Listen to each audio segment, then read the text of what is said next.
Okay, so this is an introduction video. It seems a bit crazy because I'm on my 4th trip over the last 2 years, but it sort of puts everything together. So there's going to be a little bit of advice to myself, really, things that I've learned over these 4 trips that I wish I had known 4 trips ago. And the idea of this is really just to inspire just maybe one person out there just to do something similar. Not exactly the same. I know full well this is all my dream. It's not supposed to be anybody else's dream. This is what I want to do. But it might inspire someone to do something of a similar nature. They don't have to do it on a motorbike. They can do it on a pedal cycle if they want, or they could go in a car. I don't care. I just want to pass on some bits of wisdom and knowledge that perhaps people use excuses for, or say they don't want to do it because. Okay, so let's talk about costs for a start off. Well, numero one, don't bother camping.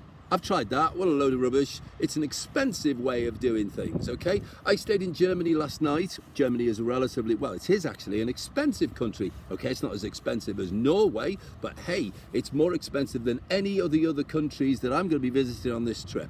Okay, so even so, I stayed in the middle of Frankfurt, okay? And I stayed in a Ibis hotel. Perfectly okay, clean, nice, power shower, you name it, 32 quid, okay? Yeah, you could camp and you probably pay 15 quid to stay in a field where it might already have rained, or it might be raining as you put the tent up, and then it might rain overnight. It just might rain, okay? And you're not going to get a good night's sleep, and the showers will be communal showers. And I'm sorry, I'm at a stage in my life now where I'm a real snob. I like my own bathroom, okay? So 32 quid, you're all sitting there going, yeah, that's okay, John, because you go on your own, because you're a sad old man that goes on your own. You've got nobody to go with. Well, we'll come to that later on, but anyway, that's partially true. The sad, the old, there we go. Right, but the thing is, the 32 quid is for the room. So if you're lucky enough, aren't you the lucky one, to have someone that you want to go with, it's going to cost 32 quid for the 2 of you. Now, before you say, does that include breakfast? No, it doesn't include breakfast. Give me a break. It's 32 quid for a really nice room, okay? It costs 40 quid for me and the motorbike to come through the Eurotunnel, okay? So the rest is just purely and simply petrol.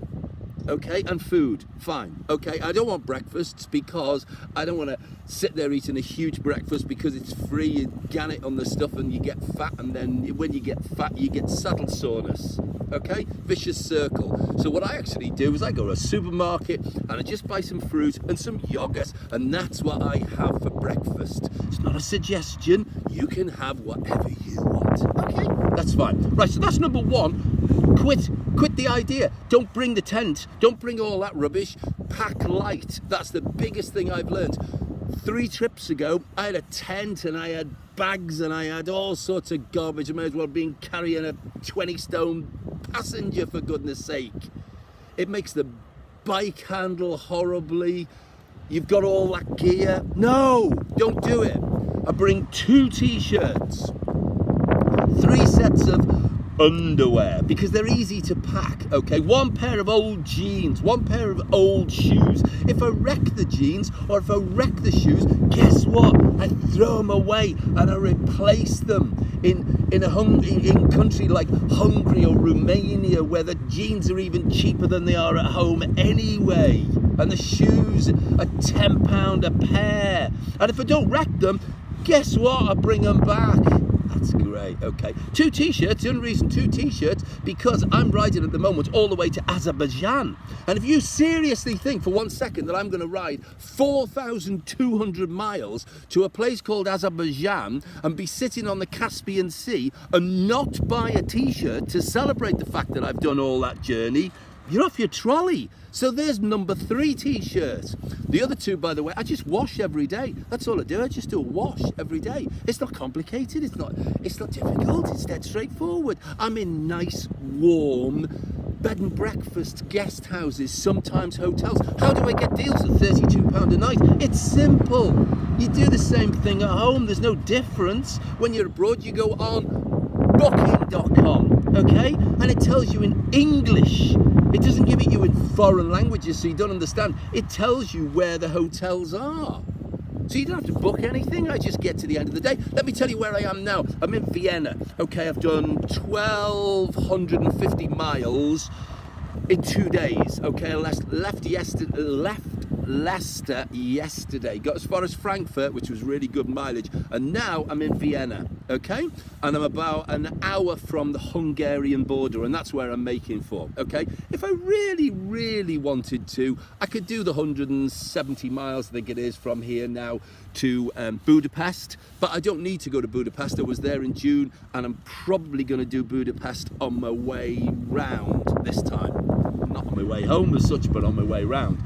So I'm going to just find a really, really beautiful little village before Budapest in Hungary. Big culture shock. That's what turns me on. Next little bit of the video, I'll tell you exactly why I do it.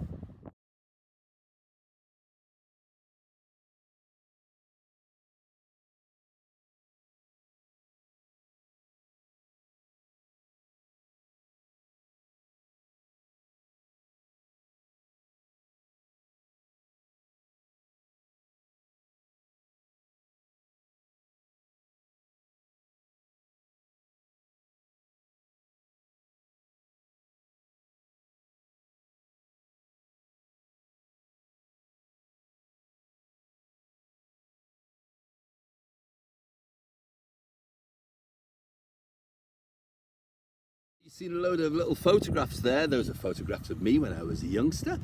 Absolutely obvious I was going to end up being a motorbike enthusiast. Hey presto. And a couple of random photographs. Well, not random as such. The first photograph of a house was actually the house I was born in. I know you're not interested. I just showed it you. Then there was a random photograph of a house in Wallasey. Okay, that's where I was brought up, in Wallasey.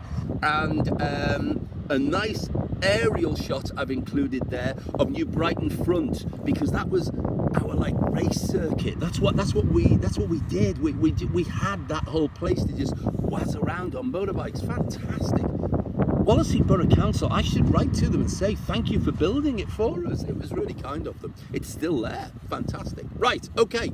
So why do I do the trips? Well, this is again personal. I'm not asking anybody out there to copy what I'm doing.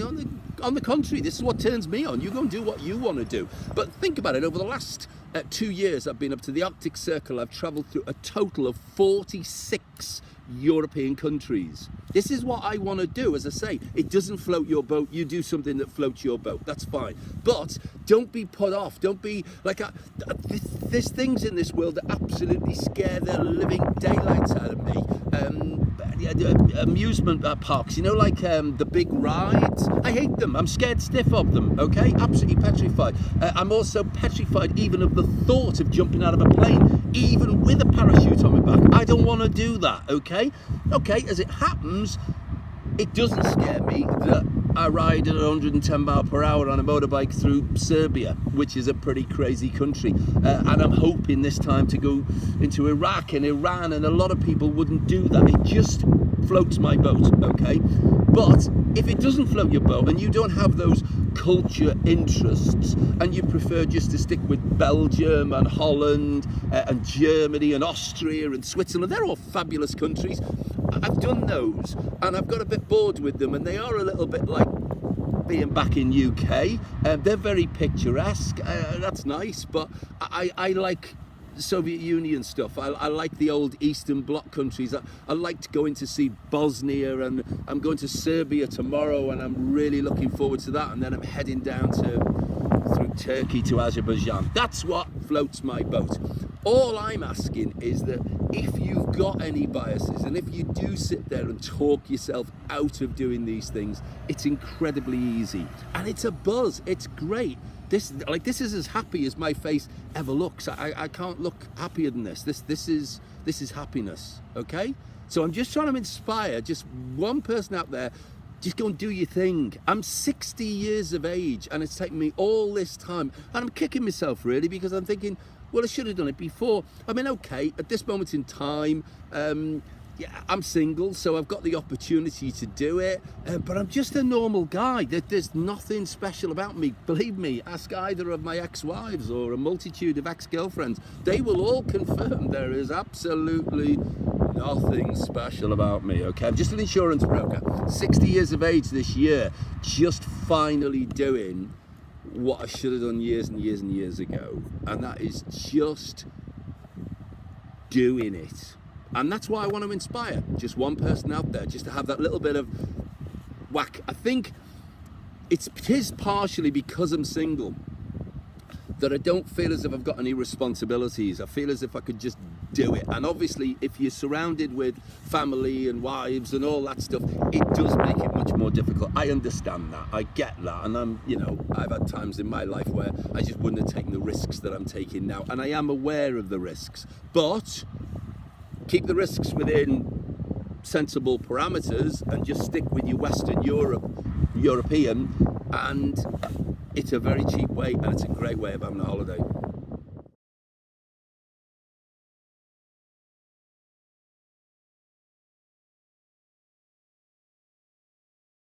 Next tip is do it for charity.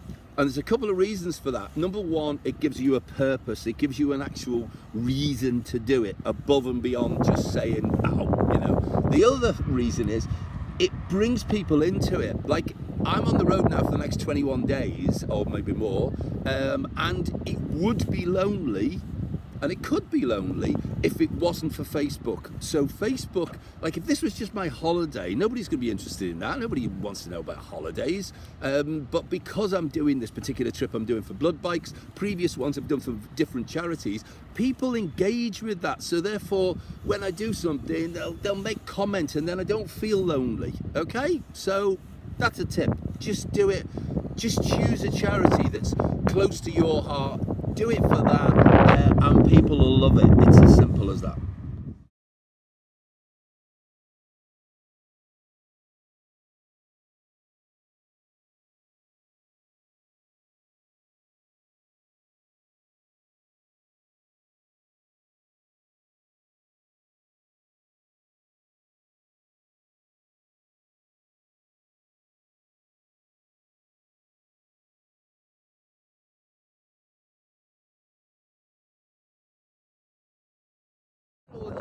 I suppose it's a tip, really. I'm doing it on my own, fine, okay. It suits me. Period in my life where I'm on my own, so therefore I can do it. I don't need to answer to anybody. It's not everybody's cup of tea. I understand that. I mean, not everybody would want to do this. I love it being on my own, and the reason is that people talk to you. You're non-threatening. You're just a motorcyclist on their own, and it just brings people into you. They talk to you, whether it be in hotels or bars or wherever it may be. So I'm loving that, and I'm perfectly aware that if I was with someone, people will naturally leave you. You just talk to yourselves. You might get talking to another couple, but you won't get that.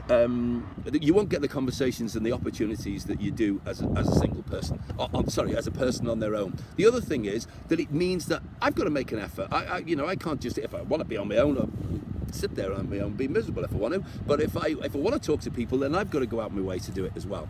So the countries that I go to, this is something quite sort of serious.